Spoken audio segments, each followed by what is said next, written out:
My name is Emily Carter, and I was 31 years old the night my little sister locked me outside her engagement party in the middle of a thunderstorm wearing 6-inch heels and a silver dress she knew would turn transparent in the rain. By the end of that same night, her fiancé's billionaire grandmother would hand me a towel, look me dead in the eye, and say 7 words that changed every single relationship in that family forever. She's been terrified of you this whole time. But I'm getting ahead of myself. First, you need to understand what kind of family watches one daughter shiver barefoot on a marble porch while the other one laughs through champagne toasts inside. Welcome back to Calm Drama Stories, where quiet people stop apologizing for surviving impossible families. If you've ever been treated like the backup character in your own life, stay with me till the end, because this one burns slow. And trust me, the payoff hits hard. I grew up in Charlotte, North Carolina, in a family obsessed with appearances. Not happiness, not honesty, appearances. My mother, Vanessa Carter, believed presentation could fix anything. Debt? Buy nicer curtains. Marriage falling apart? Host a dinner party. One daughter clearly favored over the other?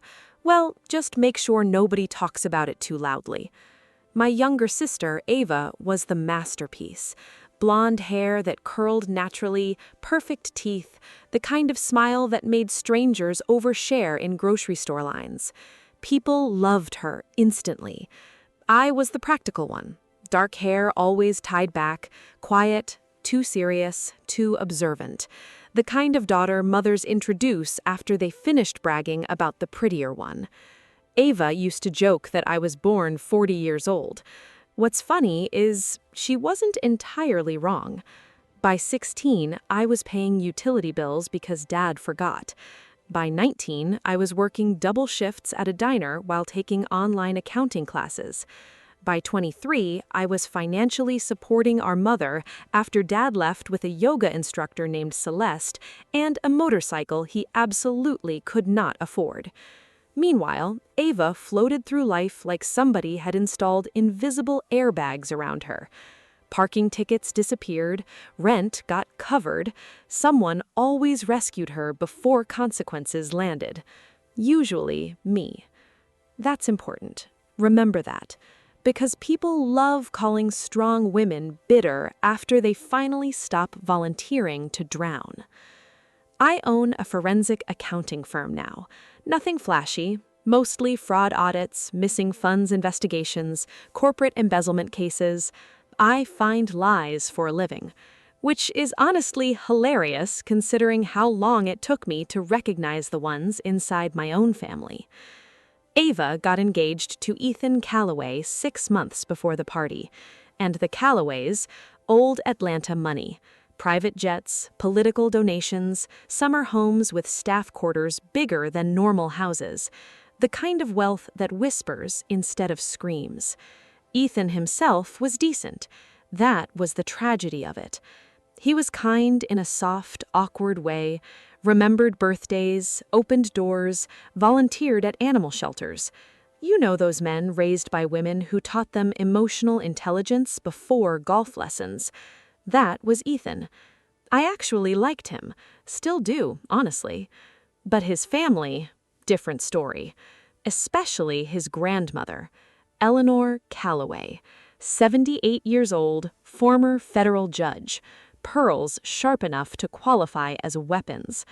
People lowered their voices around Eleanor without realizing they were doing it. She noticed everything. The first time I met her was at a brunch 2 months before the engagement party. Ava spent the entire meal performing, touching Ethan's arm, laughing too loud, telling carefully edited stories about her hard years. By hard years, she meant the apartment I paid half the rent for while she found herself making skincare TikToks.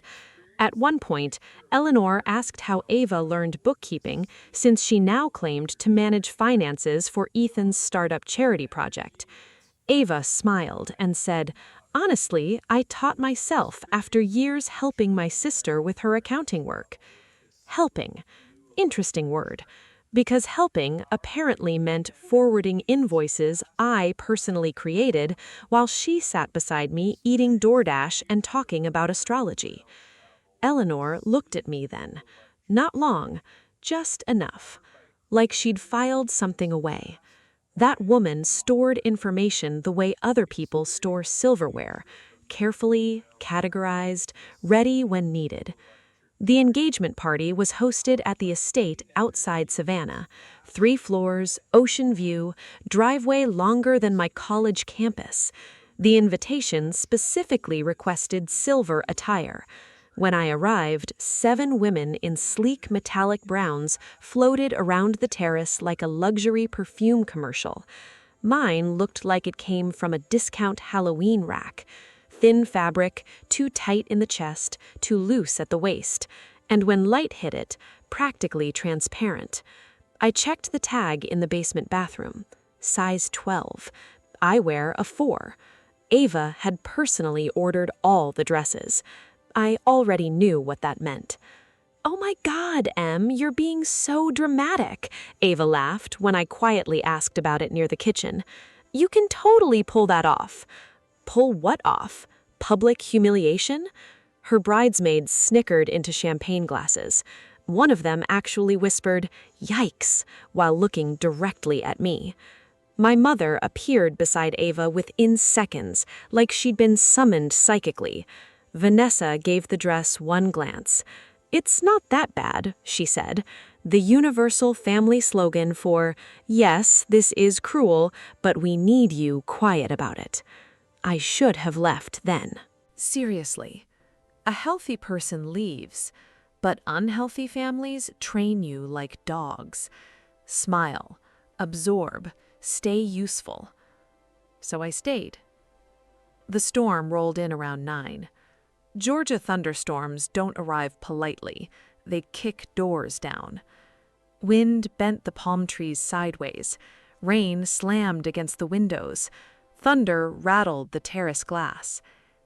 Inside, the party got louder. Rich people love storms when viewed safely through imported windows. I was in the upstairs hallway searching for the restroom when I overheard Ava talking to 2 of Ethan's cousins, and what she said stopped me cold. "My sister's always been unstable," Ava sighed dramatically. There it was. The family word. Unstable. Interesting how families weaponize mental health language any time accountability gets close. One cousin frowned sympathetically. "That must be hard." "It is," Ava said softly, "especially after everything with the money." My stomach dropped. What money? Because suddenly I already knew. Ava continued. "She handled finances for Mom after the divorce, and honestly, thousands just disappeared. Mom didn't want to press charges because family." My entire body went cold. That wasn't exaggeration. That wasn't sibling rivalry. That was criminal. She was telling Ethan's family I stole money. The cousins looked horrified. Ava lowered her voice. "We try to support her anyway. Tonight's been emotional for her because she struggles seeing me happy." And there it was. The final knife. Not only dishonest, generous. She wasn't just framing me as unstable, she was framing herself as compassionate for tolerating me. I stepped into the hallway before I could think better of it. "That's not true." 3 heads snapped toward me. Ava recovered first. "Oh boy," she muttered. "You know what's crazy? Liars always act inconvenienced when truth enters the room." "I never stole anything," I said carefully. The cousins looked uncomfortable immediately. Rich families smell conflict the way sharks smell blood. Ava folded her arms. Emily, not now. You just accused me of theft. You implied I stole from Mom. Ugh, this is what I mean. Ava sighed dramatically toward the ceiling. The cousins shifted backward. One actually escaped toward the stairs. Smart woman. I should have followed her. Instead, I stood there while Ava's face changed. Not publicly, not fully, just enough for me to see the real thing underneath. Fear. Because deep down, bullies panic when targets stop cooperating with the script. You always do this, she hissed quietly. Do what? Make everything ugly. Ugly. Not wrong, not dishonest. Ugly. That word told me everything. Appearance mattered more than truth, always had. I turned to leave because suddenly I couldn't breathe in that hallway anymore. And that's when Ava grabbed my wrist, hard. You are not ruining this for me. I'm literally walking away. Good. She smiled then, a small, cold smile I'd seen exactly twice before. Once when she lied about wrecking Mom's car and blamed me, and once when she stole cash from my purse in college, then helped me look for it. You know what your problem is, Em? You think being useful makes people love you. That one landed. Direct hit. Because cruel people know exactly where to aim. I pulled my wrist free and walked downstairs, shaking. Not crying, shaking. Different thing entirely. I grabbed my coat from the foyer closet and headed toward the front entrance. I just needed air, distance, 5 minutes alone to remember who I was outside that family. The second I stepped on the marble front porch, the door slammed behind me, then clicked, locked. At first, I honestly thought it was accidental. I knocked once, no answer. Twice, still nothing. Then, through the rain-streaked glass beside the entrance, I saw Ava, laughing, actually laughing. One of the bridesmaids leaned beside her and said something that made both of them look directly at me, standing there soaked in silver fabric turning see-through under lightning flashes. My mother appeared behind them. She saw me, saw everything, and slowly pulled the curtain closed. I stood there frozen. Rain pouring down my back, mascara running, heels sinking against wet stone. Inside, music, champagne, laughter. Outside, me. That's the thing nobody tells you about emotional abuse. It's rarely explosive at first. It's tiny moments, tiny exclusions, tiny humiliations. Until one day you realize the people who should protect you have been rehearsing your disappearance for years. I don't know how long I stood there. 10 minutes, maybe? Maybe 20. Long enough to stop knocking. Long enough to understand nobody was coming. Then another door opened somewhere behind the estate. Not the front entrance, the side garden entrance. A warm yellow light spilled across the rain, and Eleanor Calloway stepped outside holding an umbrella. Not a servant, not Ethan, not my mother. Eleanor. She walked directly toward me through the storm without hesitation. When she reached the steps, she looked me up and down once. Transparent dress, bare feet, running mascara, locked door.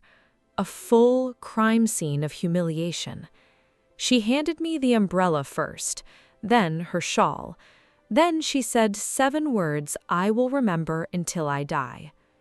She's been terrified of you this whole time. I stared at her. What? Eleanor looked back toward the glowing mansion windows. Confident people don't orchestrate humiliation, dear. Threatened people do. Thunder cracked overhead, and suddenly 31 years of confusion rearranged themselves inside my chest. Not because the pain disappeared, because it finally made sense. Part 2. Eleanor led me through the side entrance instead of the front. That mattered. Even then, soaked and shaking and trying not to dissolve in somebody else's cashmere shawl, I understood the symbolism. The front entrance was for performances. The side entrance was for truth. The hallway opened near the library, where the music from the ballroom sounded distant and muffled. Eleanor handed me a towel from a linen cabinet, like she'd done this kind of emotional triage before. Honestly, she probably had. Families with money don't have less dysfunction. They just buy quieter walls. "You may use the downstairs guest bath," she said calmly. "Thank you." She didn't leave immediately. Instead, she studied me with those terrifying judge eyes. "You didn't steal money." Not a question. "No." She knows. 3 seconds passed, then 4. "You also funded your sister for years." I blinked. "How do you know that?" "Because women like your sister leave fingerprints everywhere, and women like you spend half their lives cleaning them up." I actually laughed a little at that, not because it was funny, because it was devastatingly accurate. Eleanor nodded toward the bathroom. "Dry off, then come find me in the library." Inside the guest bath, I stared at myself in the mirror. God, I looked wrecked. Hair plastered to my face, mascara streaked, silver dress clinging like wet aluminum foil. But weirdly, for the first time all night, I didn't feel embarrassed. I felt angry. Real anger. Clean anger. Not the swallowed kind. The kind with a spine. And once that kind arrives, it changes things permanently. I removed the heels, washed my face, wrapped myself tighter in Eleanor's shawl. Then I went to the library. She was sitting beside the fireplace with a glass of bourbon untouched in her hand. Ethan stood near the shelves, and the second he saw me, confusion crossed his face, then concern, then something worse. Recognition. Because decent people eventually recognize cruelty once they see it directly. "What happened?" he asked. I looked at Eleanor. She gave one tiny nod. Permission. Not to attack, to stop hiding. So I told the truth. Not emotionally, not theatrically, just facts. The dress, the rumors, the theft accusations, the unstable narrative, the years of financial support, everything. Ethan listened without interrupting, which honestly made it worse somehow. Good listeners force lies to suffocate naturally. When I finished, silence settled over the room. Rain tapped against the windows, the fire cracked softly. Ethan rubbed one hand over his mouth. "She told us you disappeared after stealing from your mother." "No," I said quietly. "I moved out after I discovered Ava opened 2 credit cards in my name." His head snapped up. "What?" "There was a police report." Eleanor closed her eyes briefly. Not surprised, confirmed. "I didn't press charges," I added. "Mom begged me not to." "Jesus Christ," Ethan whispered. I should explain something important here. I wasn't trying to destroy Ava. That's the part manipulative families never understand. Truth isn't revenge. Truth is oxygen. And eventually, suffocated people stop apologizing for breathing. Eleanor stood slowly from the fireplace chair. "Stay here," she said. Then she walked toward the ballroom. Ethan looked panicked suddenly. What is she going to do? I thought about Ava, about the locked door, about the laughter through glass. And for the first time in my entire life, I didn't rush to protect her. "I don't know," I admitted. "Turns out, That terrified him. We heard it before we saw it. Music stopping, then voices lowering, then silence spreading outward through the house like spilled ink. Ethan moved first toward the ballroom. I followed slower. Not because I was scared, because something inside me had gone strangely calm. You know that moment during hurricanes when the wind suddenly disappears? That. The ballroom looked frozen when we entered. 200 people in formal wear standing motionless beneath crystal chandeliers. And in the center of the room stood Eleanor Calloway, Ava beside her, smiling desperately. That smile again, the one stretched over panic like plastic wrap over broken glass.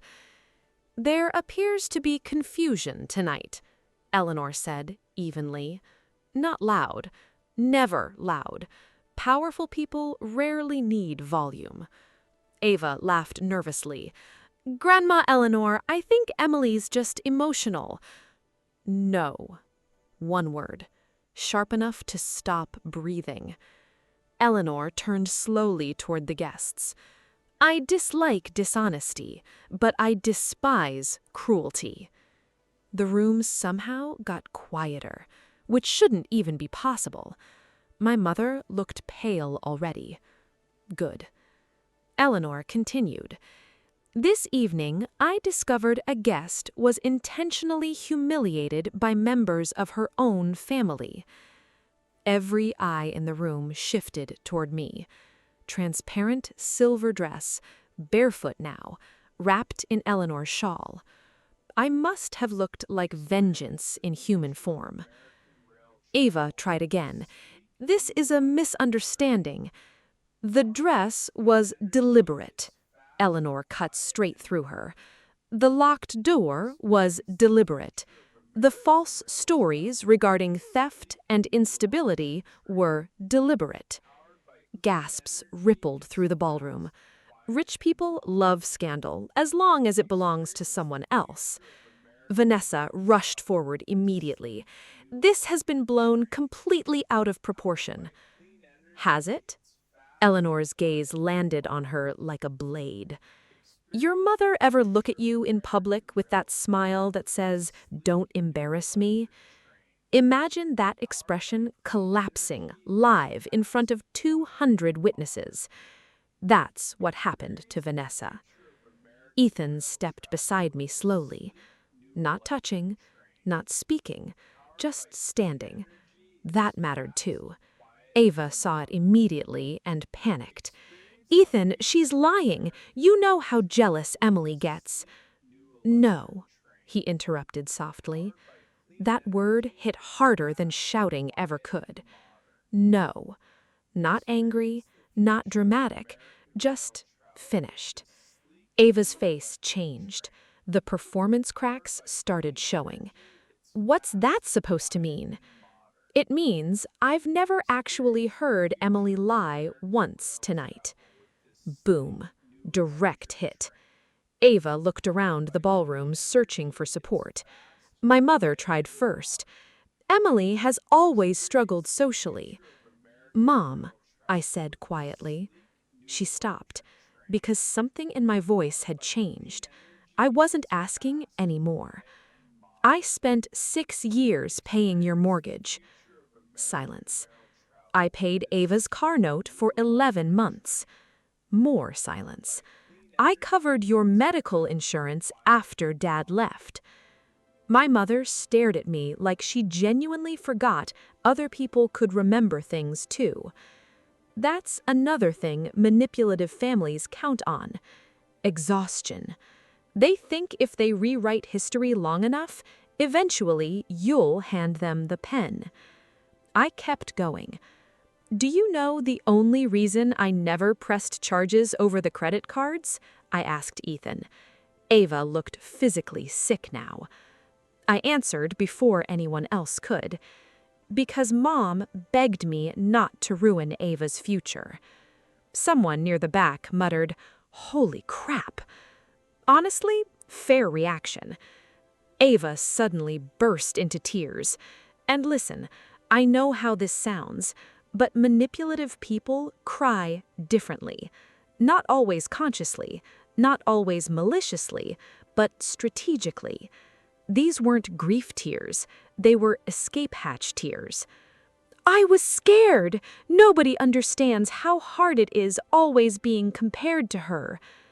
There it was, the real thing underneath everything else. Not hatred, inferiority. And weirdly, that hurt worse, because part of me understood it. I was the dependable one, the stable one, the fixer. And when families build identities around one child being the capable one, the others sometimes turn performance into survival. But understanding pain doesn't erase damage. Eleanor looked at Ava sadly. You could have built your own life. Ava cried harder. You don't get it. No, said Eleanor softly. I get it perfectly. You confused admiration with theft. God, that line. Still now, still gives me chills. Ethan finally spoke again. Did you really tell people Emily stole from her family? Ava hesitated. Tiny mistake, but fatal, because hesitation is truth wearing uncomfortable shoes. I just explained things badly. No, I said calmly. You explained them intentionally. Ava looked at me then, really looked at me, and for the first time in our entire lives, I think she realized something terrifying. I wasn't trying to win anymore. I was simply done losing. There's a difference, a huge one. Vanessa made one last desperate attempt to regain control. Emily, sweetheart, maybe we should discuss this privately. No. My turn now. I stepped forward slightly. I spent my entire life handling things privately so nobody would feel uncomfortable after hurting me. Nobody moved. Nobody even blinked. I'm not doing that anymore. My mother actually looked offended. Imagine that. Offended, like boundaries were violence. Ava's mascara streaked down both cheeks. This was supposed to be my night. And there it was again. Not apology, not accountability, ownership. She still believed the tragedy here was embarrassment, not cruelty. Ethan looked exhausted suddenly, like a man waking up during surgery. I can't marry someone I don't recognize, he said quietly. That sentence shattered the room harder than yelling ever could. Ava froze, completely froze. No, no, no, Ethan, don't do this here. But he stepped backwards, one step. That was all. One step away from her, and everybody in that ballroom understood the engagement had just died. Ava stared around wildly, at the guests, at the chandeliers, at the collapsing future she'd built out of borrowed stories and strategic charm. Then she looked at me with pure rage. You happy now? Interesting question, because abusive people always think exposure equals revenge, like silence was kindness. I answered honestly, no. And I meant it. I wasn't happy. I was grieving. Grieving the sister I wanted, the mother I needed, the years I spent earning love from people already committed to misunderstanding me. That kind of grief doesn't scream, it exhausts. Ava let out this horrible, broken sound, then grabbed her purse and ran from the ballroom. Vanessa followed seconds later, calling her name. Neither looked back. The second they disappeared, noise exploded everywhere.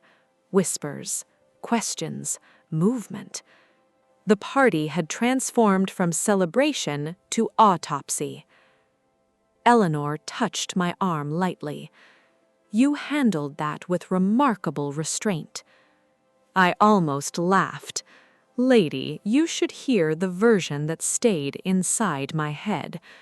But instead, I just nodded, because suddenly I was so tired. Ethan approached carefully, like I might bolt. I owe you an apology. No, I said honestly. You owed me attention. There's a difference. That one hit him. Good. People who ignore quiet cruelty because it's socially convenient need to sit with that discomfort a while. He nodded slowly. You're right. And you know what? I respected him for saying it. No excuses, no defensiveness, no "I didn't know," just accountability. Rare thing, especially in wealthy rooms. I left 30 minutes later. No dramatic exit, no final speech, just grabbed my purse and headed toward the front doors. This time, nobody locked them. Funny how truth changes architecture. Eleanor stopped me before I reached the driveway. Rain had finally ended. The whole estate smelled like wet roses and expensive mistakes. She handed me a business card. If you ever need forensic work, the Callaway Foundation has suffered from several people skilled at performance. I smiled for real then. First genuine smile all night. Thank you. Eleanor adjusted her gloves. Your sister spent years trying to make you look small because she understood something before you did. What's that? That people who survive difficult lives without becoming cruel are terrifying. Then she got into her car and left.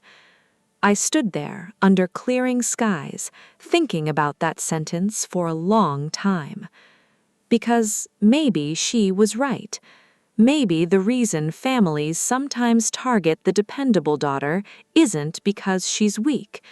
Maybe it's because she keeps surviving things that were supposed to break her. The engagement officially ended 3 days later. No public statement, just quiet damage control. Rich families specialize in elegant disappearances.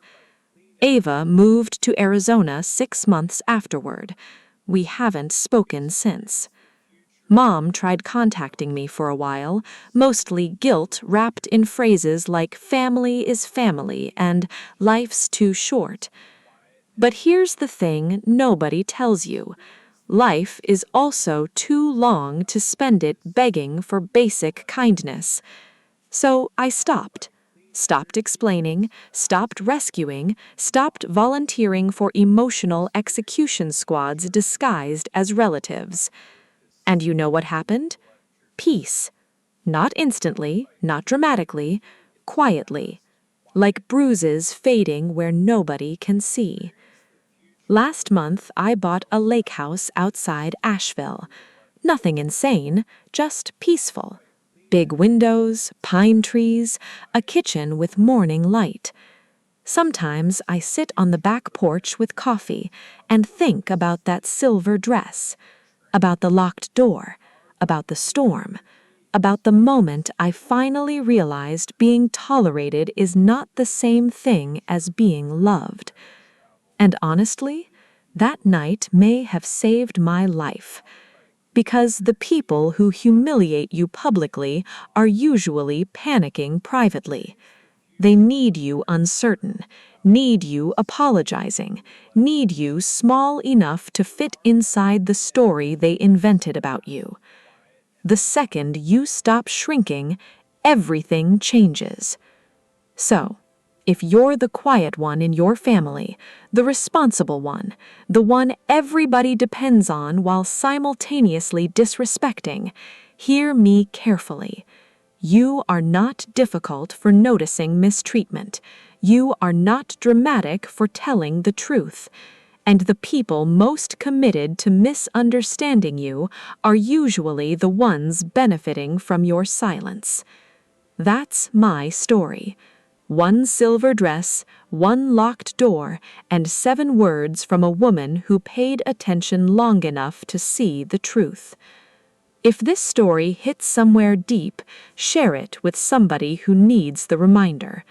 And subscribe to Midnight Justice Stories for more quiet people finally refusing to disappear.